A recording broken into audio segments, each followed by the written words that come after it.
Shalom.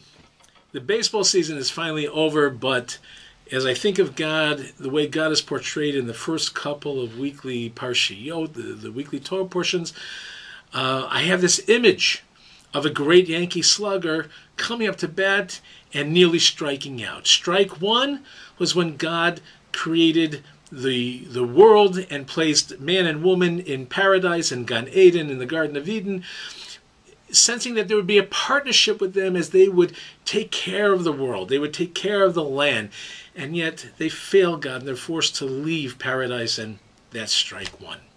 And eventually God finds that humanity is not turning out to be what God had hoped human beings would be. They don't treat each other nicely. God wants to destroy everything and start from scratch, and Noah and his family survived the flood, and they are now the beginners of round two of the history of humanity. And that doesn't work, as we see at the end of last week's parasha, with the debacle at the Tower of Babel, Migdal Bavel. And once again, whatever plan God envisioned for human beings fails, strike two. So now the slugger is up at bat, and this is it. Either it's time to hit a home run, or it'll be strike three. And what happens in our Parashat Lech-Lecha? God turns to one individual and tells that individual, whose name is Avram, the son of Terach, that he has to leave his family, his home, everything he knows, and go to a place that God will show him, and there God will make of him a great nation.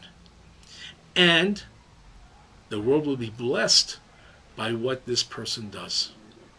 And that really is the three-part covenant which God establishes, first with Abraham, and then with his son and grandson, and eventually with the entire people of Israel. The three-part covenant: to live in the land that God will show us, the land of Israel, become a people which eventually we become. This is the story of Israel's chosenness, the story of the election of Israel, which has been misinterpreted throughout history by so many who think that Jews think of themselves as the chosen people, in a sense that the Jews are superior, better somehow than the rest of the people. And that's not at all the Torah is saying. The Torah is saying that after God underwent some kind of reality check and learned that whatever vision God had for humanity wasn't going to work, neither with the first two who were chosen to rule over the earth, Adam and Chava, Adam and Eve, or with Noah and his family and their descendants, who were similarly commanded to rule over the earth as Adam and Eve were.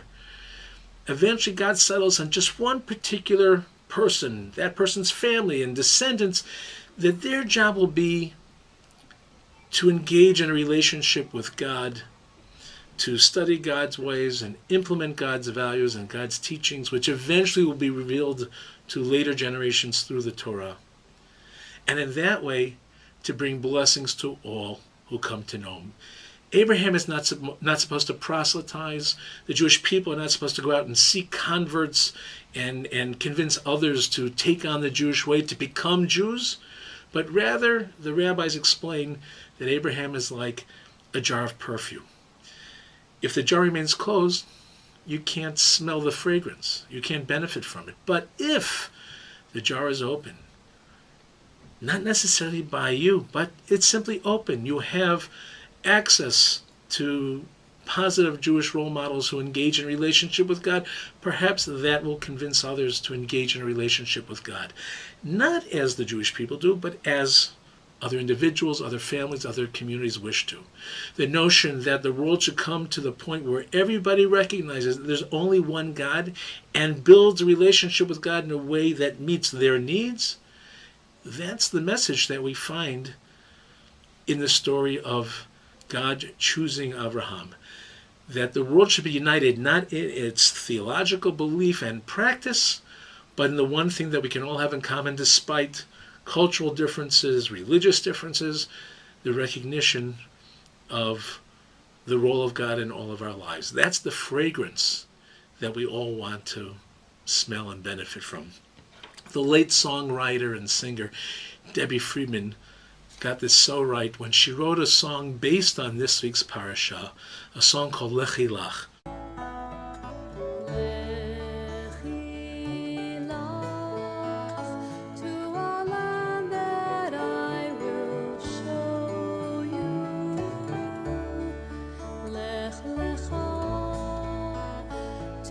a place you do not know. Lekhi Lakh, on your journey I will bless you, and you shall be a blessing. You shall be a blessing. You shall be a blessing. Lekhi Lakh. Lekhi Lakh, and I shall make your name great.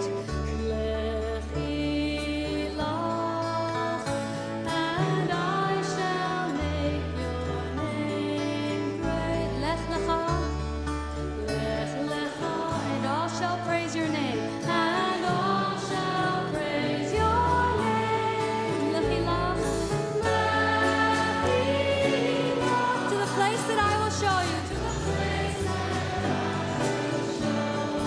L'simchat chayim, l'simchat chayim, l'simchat chayim, l'simchat chayim, Lekhi Lakh. And you shall be a blessing, and you shall be a blessing. You shall be a blessing. You shall be a blessing. Lekhi Lakh. God finally hits the home run by bringing us Abraham and Sarah, then known as Avram and Sarai, to other lands, to other places, sharing their awareness of God. They become a source of blessing for everyone, without having to impose their beliefs, their standards, their practices on anybody else. Shabbat Shalom.